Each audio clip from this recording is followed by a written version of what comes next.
let's jump right into the big Twitch topic. They have had a really awful time of late. Oh, yeah. The last, at least a year, 2 years. Between getting their entire source code leaked to losing major streamers to platforms like YouTube and Kick. Most recently, is he the top? I think... xQc? Yeah. I think not by subscriber count, but I think by viewership. One of, if not their top creators, xQc, is now streaming on Kick. Also... I mean, they just aren't helping themselves. So the big news this week was that Twitch announced a new Partner Plus program that has a 70-30 split in favor of streamers. And this is on the money from paid subscriptions. However, there are some major caveats here that really make me question what exactly their intention was with this program. So first of all, streamers must have at least 350 paid subscribers. That does not include Prime subs. And this is really weird. It doesn't include gifted subs. Why not? Because gifted subs aren't recurring. They want 350 billing agreements. That's what this is about. That's 100% what this is about. And that means that you're pretty serious. But they also have a caveat in here that you have to maintain it for 3 consecutive months. Yeah. So if you have enough of an active community, or at least you have a handful of whales that are willing to gift a bunch of subs to people on the regular, then why not give you the 70-30 revenue split? Because apparently they can afford it. I think there would literally be... especially considering you would get half of your money back, I think there would literally be a point in that equation where it would be worth it once you got to a certain subscriber count to gift yourself, buy yourself up. So I think they actually literally want genuinely unique billing agreements because people could game this system super hard. Because there's got to be a point where gaining that 20% is worth spending some extra money. But there is a limit. There's a limit to how much people can game it. Because get this, it's applicable to you only if you break this threshold of 350 regular paying subscribers. And then it only sticks with you until you do more than $100,000 in a year, which is a lot of money. Okay, so that's great. Out of the first $100,000, they're doing $70,000 to you, $30,000 to the platform. But then after that, they go back to the old 50-50 agreement. So they're basically saying, all right, as long as you don't want to make any less than, okay, so what's that work out to? So it's $5 a month times 350. So that's like $1,820.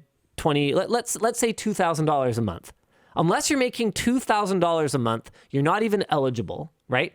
So pretty much, as long as you're making over minimum wage and less than, a middle management, white collar job, then you get a decent revenue share.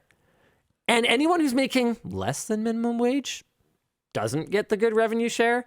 And anyone above that, who are the biggest contributors to Twitch as a platform, making their site actually attractive, well, they don't. To be clear, I have no skin in this game. I am barely even a Twitch streamer. I talked to you guys about this recently. We make $800 a month on Twitch. I don't even qualify for this. I used to make more than LTT on Twitch, which that's sad. Because he was basically just funding his video game habit. It wasn't real money. Yeah. So it's tough because so many companies are more than happy to dive into this and just lose a bunch of money. Cough, cough, kick. But streaming is extremely expensive. And the 70-30 split, I understand why they don't extend it to everyone. And I understand why there's a bunch of caveats on it. Because especially when you throw in Twitch Prime, which is something that I think a lot of people don't really want to talk about much. Because it's effectively Amazon just throwing free money genuinely at streamers. And streamers want to just take it and then not talk about the fact that they're receiving all this extra free money. Throw in the idea of Twitch Prime, And then the cost of streaming and the fact that such a massive percentage of Twitch viewers are going to not subscribe to anyone and watch a ton of content, how expensive that is, how much people will watch Twitch streams on like a second monitor mode, even more so than I would suspect something like YouTube or some other type of content or Netflix or something, because I know plenty of people personally that will happily just have it as background audio. It's radio. Yeah. It's radio that's really expensive to serve. But there's video coming with it, and it's extremely expensive to serve. So, like, I understand from the platform side of things the economics of this being very difficult. But Twitch is in a really rough spot right now because their competitors are just not caring. Yeah. And Twitch is taking this position of like, okay, we need to get profitable, but the other ones are not. Kick is doing like the opposite. Yeah, as far as I can tell, they are throwing money as fast as humanly possible at creators, at their infrastructure. I mean, this is really kind of funny, but as far as I can tell, as far as you can tell, Kick doesn't have infrastructure. Because they just run off of Amazon's thing, which is literally just Twitch. Which is and what's so really you're watching Twitch over on. What's really hilarious about this is if I'm Amazon, okay, and I'm looking at what's happening right now, the dynamic between Twitch and Kick. Who do I actually want to win? Yeah, you might literally be better off if Twitch loses. Because Kick is going to pay their bills. Whereas Twitch, Amazon has to pay for these like Prime. I don't know why they ever did Prime subs. Yeah, really rough. Made no sense to me whatsoever at any point in time. It's a massive benefit to the streamers, but it's interesting to me that the streamers are just so quick to not care about it, which is I don't know, very intriguing. But it is quite easy, I will say. If Kick wanted to switch off of Twitch streaming, there's a bunch of other services they could use to get that done. Right, but as far as we can tell, they are just using that. Ripped off the Twitch source code. For their front-end stuff. Right, which Twitch runs on AWS. Yeah. So a big part of the reason that they're using Amazon infrastructure is because the code they stole. Oh, no. It has nothing to do with that. Are you sure? Yeah. How sure are you? Pretty darn sure. Okay. Yep. Because it wouldn't surprise me. It is genuinely very plug and play what they're doing. Okay. And they're just happening to use Amazon's solution because it is literally Twitch. And why wouldn't you just do that? You know it works. Well, it's really expensive. That's why. Yeah, but if they just don't care about money because they're making all their money off of people gambling, I guess, or something. I don't know. I don't know. I don't know. The whole thing is very interesting to me. People being mad at Twitch, thinking that they're being money grubby about this split thing that they're projecting, doesn't line up for me. They are clawing back, and that's something we've talked about a lot. That's rough, yes. That's something we've talked about a lot. A lot of the people that are getting this 70-30 split already have 70-30 deals. But they might have had it beyond 100K. Or whatever. Exactly. Else. So it's still a clawback. Yeah. If it's a clawback for anyone, that's rough because taking anything back at any point in time is always going to be seen as a negative. I'm altering the deal. Pray I don't alter it further. That's literally what villains do. Yeah. And it's not the user's fault, or more importantly, it's not the partner's fault. People who are building their careers on your platform. It is not the partner's fault that you made a bad decision and you signed a bad contract. It should still be binding. They didn't force you to give them a 70-30 split or whatever kind of split that was negotiated at any point. And I trash it, just to be very clear, I trash on Twitch all the time. I used to be actually quite a fan of Twitch back in the hashtag Bleed Purple days, all that kind of stuff. I've completely fallen off. But this I can sympathize with just because they gotta make money eventually, and it might be better, honestly. Yeah, from your perspective that you brought up earlier, it might be better for Amazon, Big Daddy Amazon, to look at this situation and see Twitch as a technology company, because Twitch made the thing that AWS sells as the streaming service. Yeah, and that was ultimately what they wanted. They wanted to own video online. I don't think they ever gave any hoots whatsoever if people are watching Amazon Prime Video, So maybe the Twitch.tv. top level domain shouldn't matter, and if you own it, shouldn't matter, and you should just care that you're the one that serves the video. And if they look at that, maybe they just kind of shrug it off and don't really care. By the way, Kick is down right now.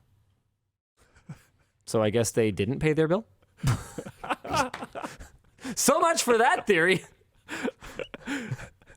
Again, the stream service thing is like actually completely unrelated. So if it was, well, they're probably hosted on AWS anyways. But if the rest of the site could be up and the streams could be down, but that doesn't matter. The main like front end of the site and back end of the site is probably hosted on AWS anyways. I haven't looked into it. Don't really care. But yeah, I don't know.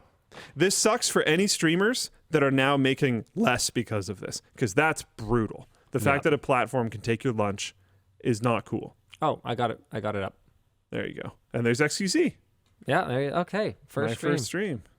Okay. Something, juicer, something, 62,000 viewers. So what's really interesting to me about that, okay, aside from it just not working. This is probably just it recovering from being just down. Yep, there it goes. Okay, well, at any rate, what's interesting to me about that is a couple things. Okay, so one, that's probably a big part of the reason they're having trouble right now. Oh, just this massive wave of people coming from xQc. And number two is back when Mixer if they're going to spend $100 million to pull them over, maybe they should be a little bit more prepared. I mean, just those who live in glass houses. We're fine. Yeah, well, we've had issues. Yeah. At times when we could have easily anticipated. Do we have $100 million? Issues. You want to give me $100 million, Linus? I mean, we could do more with $100 million. Just let me know. We're ready. That's fair. Luke, you know I don't have $100 million yet. Hey, we just got to set up crypto gambling. We'll be fine. Can we just be less ethical and make more money? Honestly, like sometimes it's tempting. It really doesn't. It really doesn't seem like anyone cares, right? Oh man! Entire chats talking about the Kick.com CEO. They're like, yeah, he just doesn't care. He has an $80 million house. Like, blah blah. He seems cool. And I'm sitting here going, you know how he got the money, right? Gambling wasn't even legal that long ago. It's actually a bad thing. Yeah. Do I have to be the one to say this? It's interesting to me too how so many people were against gambling being on Twitch at all. I'm pretty sure we talked about that on WAN Show on this set. So like it wasn't even that long ago. And then now a bunch of streamers and viewers are flocking to a site powered by gambling money. Powered by gambling, where I mean, so like we gave Twitch this super hard time for allowing it to happen at all. And then the second a competitor comes up fueled by gambling money, we're like, hey, sweet, let's go. Let's watch over there. It's interesting to me, but it is what it is. People are going to people. Yeah, people just don't seem to care. To be clear, we will continue to decline any gambling related sponsorships and all the same stuff that we've done for all of these years. We have, unless you want to play high-stakes blackjack on a float plane at LTX. Let's go. I'm kidding. No, I was about to say, I don't think there's $1 of gambling money in this. But at some point, something may have slipped through. Like, we've done sponsor deals on channels that I am not hosting, that I don't even know about. So but I really don't think so. Healthcare, gambling, supplements, there's a ton of money in that space, man, anything people put inside their body. So sex actually as well is another category that we don't really peddle in. Anything people put inside their body, we haven't really. OnlyFans. Well, yeah, but that's first party. Like, it's not. Okay. Yeah, I'm talking partnerships, like sponsorships, that sort of thing. Yeah, fair enough. Yeah, no, that doesn't count. We don't peddle other people's bodies. We just peddle our own bodies. I mean, that's fine. Fair enough. What's wrong with that? Yeah. If you got the assets.